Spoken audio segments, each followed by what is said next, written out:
My name is Moltu Gabriel. I'm a clinical psychologist working to resolve various clientele needs, including trauma, substance abuse, and psychosis. Today we're going to be discussing psychological trauma. We are going to understand what psychological trauma is. We also want to understand who experiences this kind of trauma. We will also look at some of the symptoms that are associated with an individual that is experiencing psychological trauma, as well as treatment modalities for individuals who are experiencing psychological trauma. First, I want us to begin by the human existence. We all know as humans that we grow up having an idea of what is normal to us and what is termed as abnormal. For most individuals, they always have a template of normal activities that are day-to-day activities to them. However, there are instances whereby we come across activities that kind of threaten our understanding of what is real, what is normal, and what is abnormal. And such activities actually bring about confusion in our understanding of the world.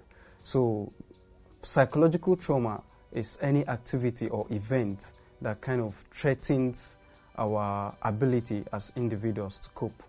Now, these events are such that they occur suddenly. They are often characterized by particular elements, the element of unpredictability, the element of uncertainty, the suddenness of the event, and then the lack of preparedness on the part of the individual, as well as the hopelessness which they leave the individual afterwards. So regardless of age, gender, sex, psychological trauma is something that anybody at any given time can actually experience. They can be as small as disappointment after an argument with a boss or a loved one. It can be as simple as fear of maybe death. That's the thought of death, not actually dying, but the thought of death. It can be as simple as a disappointment. It can be as simple as you having to miss in an appointment, a very important appointment. And it can also be severe, such as the loss of a loved one, the loss of job. It can be as deep as being exposed to a traumatic event in the environment, such as war, violence, conflict, or maybe a missed or a failed surgery, so to say. So regardless of whether severe or not, all these events can actually bring about psychological trauma. When you talk about psychological trauma, it's a relative term. It's broad, so to say. People can be diagnosed with symptoms of the effect of the trauma which they experience. For some people, they are diagnosed with depression after experience of trauma. Others are diagnosed with post-traumatic stress. Others with anxiety problems. But let's talk about post-traumatic stress, which is most tied to the experience of psychological trauma. Now, for a lot of people haven't experienced a threatening event, some people go as far as having the after fear, anxiety. Some feel shame. Some have doubts of their abilities to cope with situations. And now, when this fear or anxiety persists after a month of your experience, then we can now start looking at the possibility of making diagnosis for post-traumatic stress, which is a stress that occurs after being exposed to a particular trauma. Now, within 1 month of your experience of a traumatic event, you are likely going to come up with what we call acute stress disorder. Now, acute stress disorder can be characterized by what I mentioned earlier, this fear, the anxiety, the depression, the withdrawal, and what have you. However, after 1 month of experiencing these symptoms, then we are looking at the possibility of a diagnosis for post-traumatic stress disorder. What is post-traumatic stress disorder? Now, this is a form of disorder that develops after the experience of trauma, and most times is characterized by 4 symptoms, which are avoidance, cognitive numbing, we have re-experiencing, as well as hyperarousal. Now, these are the 4 major symptoms of post-traumatic stress. First, the individual may have to experience the event time and time over after the actual events, and then he or she may start avoiding that location or any similar location to the actual occasion, that event or situation or setting where the actual event took place. Then we have the, I said, hyperarousal, where he or she is often triggered by anything that simulates similar sight, smell, or sound of the actual experience. And then we have the cognitive numbing, where the individual have symptoms of emotional numbing and other cognitive breakdown, such as fear and inability to cope in open situations due to the initial experience of the trauma. Like I said earlier, we all have our experience and our understanding of what is normal and abnormal. Now, for the human, our brain is so structured such that we have the downer part of the brain, which I will say is the reptilian brain, that is made of the brainstem, and also the survival instincts of the individual. And then we have the middle aspect of the brain, which is the mammalian brain, that has to do with the feelings, the sensation of the individual, and also that houses the limbic system, or we'll say the brain reward center. And then we have the neomammalian brain, which houses the area that is responsible for processing of reasoning, for cognition, for thinking, and for rational judgment. Now, what happens is that information in an adult brain is passed from the neomammalian brain down to the reptilian brain. But in a situation whereby one is exposed to trauma, what happens is that the reverse is the case, whereby we have a bottom-up way of communication. The reptilian brain actually kicks in, because remember I said this is the aspect of the brain that has to do with the survival instinct. So when an individual is exposed to trauma, the reptilian brain actually alerts the individual, the entire brain region, that he or she may have to react instantaneous in order to avoid the threatening event. And at this moment, the fight or flight response is automatically triggered, which is done by the autonomous nervous system. It is automatic. We have no control over it, so to say. And so when this fight or flight response is triggered, it just alerts the individual of the possibility or the need for him or her to either fight the particular threat or to flee. That's run away or move away from the particular threat.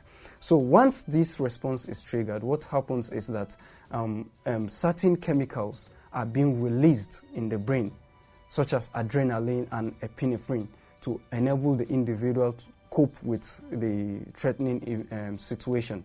Now, with the release of these chemicals, the individual is made to work in an extra alert way, either by having more energy. Some people, or most people, you notice sweating. Most people will have shortness of breath. Some people, most times you see the dilation of pupil, and then the individual is already sweating. Now, these are automatic responses that enable the individual to cope with the situation at that moment. Now, in a situation whereby the individual is able to manage the threatening event successfully, the whole system goes back to normalcy, and then there is a regulation, that's the homeostasis, or the balance of all this physiological functioning. However, when the individual finds it difficult to cope with that situation at that moment, that is where the problem now kicks in. And so, in a situation whereby the individual was successful at coping with the situation, like I said, everything goes back to normal. But when at that moment you find it difficult to cope, the body will keep on pushing itself to work extra hard, trying to cope with that particular situation. Now, it is that stress on the part of the physiological mechanism in the individual that actually brings about the final outcome whereby the individual breaks down entirely without managing successfully the situation.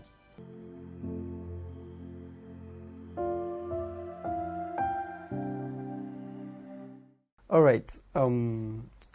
I will continue from my last response on how the brain reacts to stressors in the environment.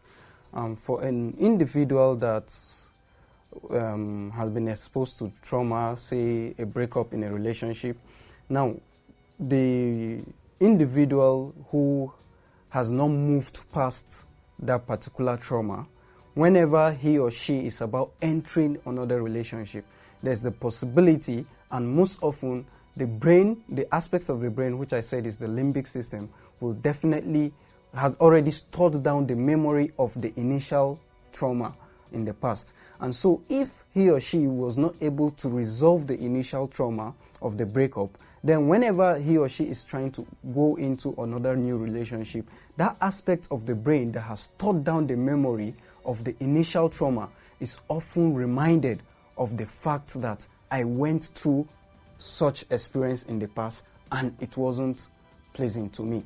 And so the individual will now continuously relive the previous experience of the trauma when they are trying to move on. So how do you now manage this situation? The first step to managing the situation is to actually come to terms with the reality on ground. Now, when we are exposed to trauma, the first thing we tell ourselves is that it cannot be me.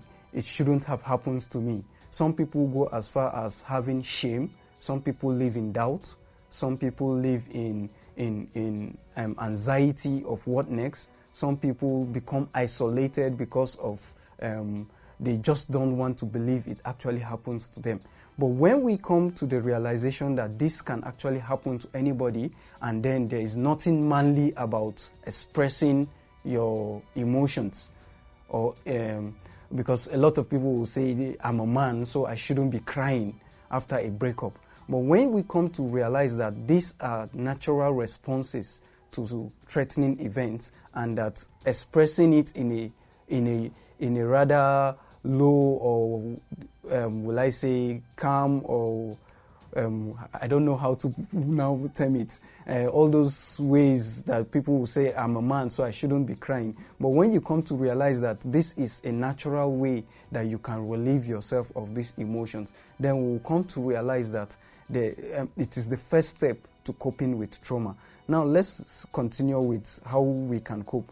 First, I said we need to understand that this is a natural response to a threatening event. When we come to understand that our expression of tears, of shame, of guilt, of helplessness, of hopelessness is a natural way of expressing any threatening event, that is the first step. The second step is to fully come to terms with the event. Some people live in denial, having been exposed with threatening events. Now, when we live in denial, all you are trying to tell your brain is that it never happened. Meanwhile, the memory, like I said, had already been stored in the limbic system.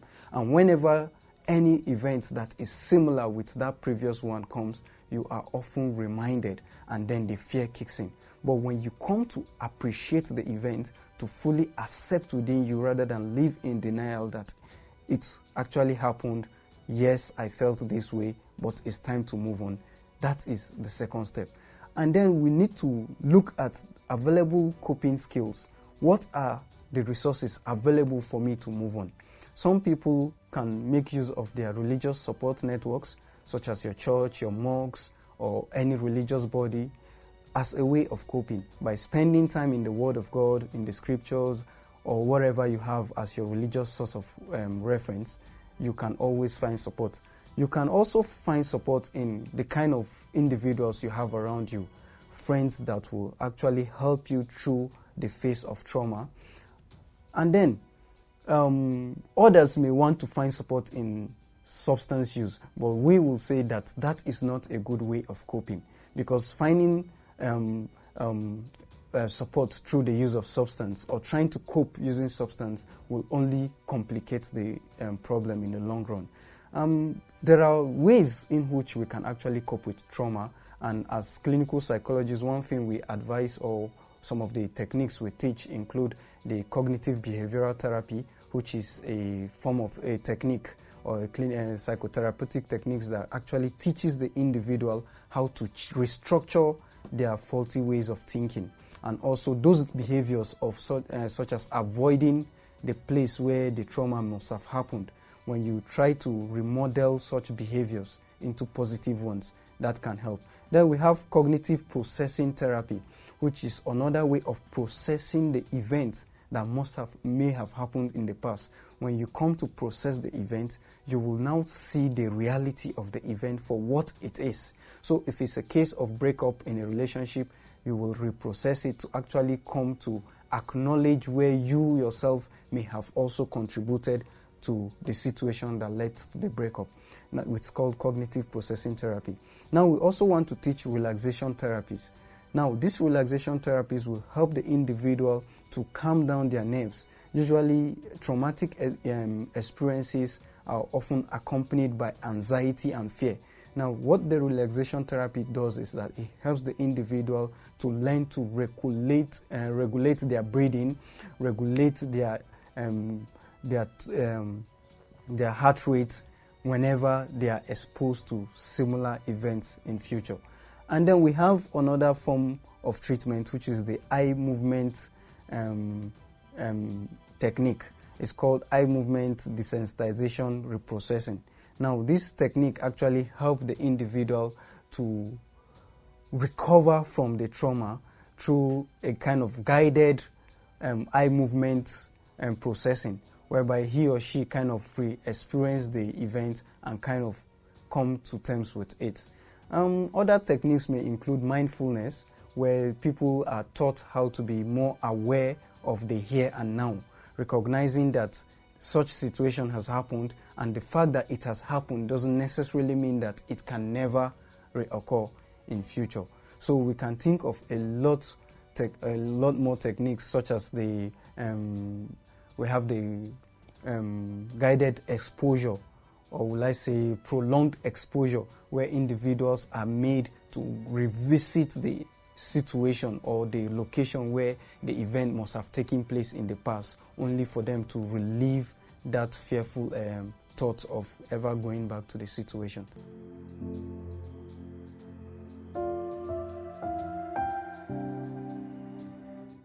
All right.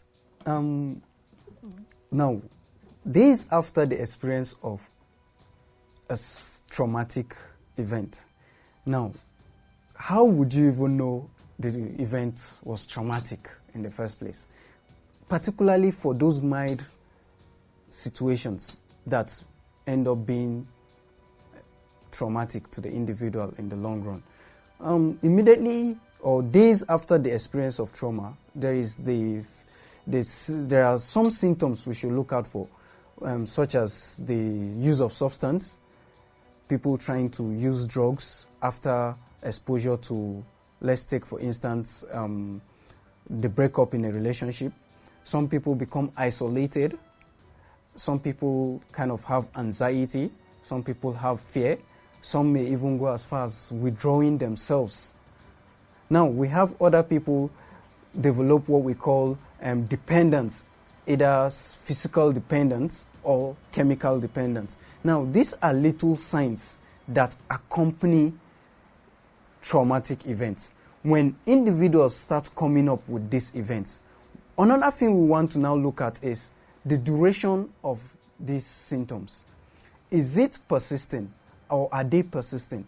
When individuals who must have been exposed to a traumatic event continuously show these symptoms for over a month, then we can now start looking at other things that will actually give us a clear diagnosis, such as the experience in which I mentioned, where he or she kind of have a flashback of what must have happened in the past. And then the avoidance aspect, where he or she starts avoiding people, start avoiding the places that are associated with the traumatic events. And then we have the emotional numbing, where there is the symptoms of them being withdrawn from people, asocialization, whereby they don't want to socialize or mix up with other people.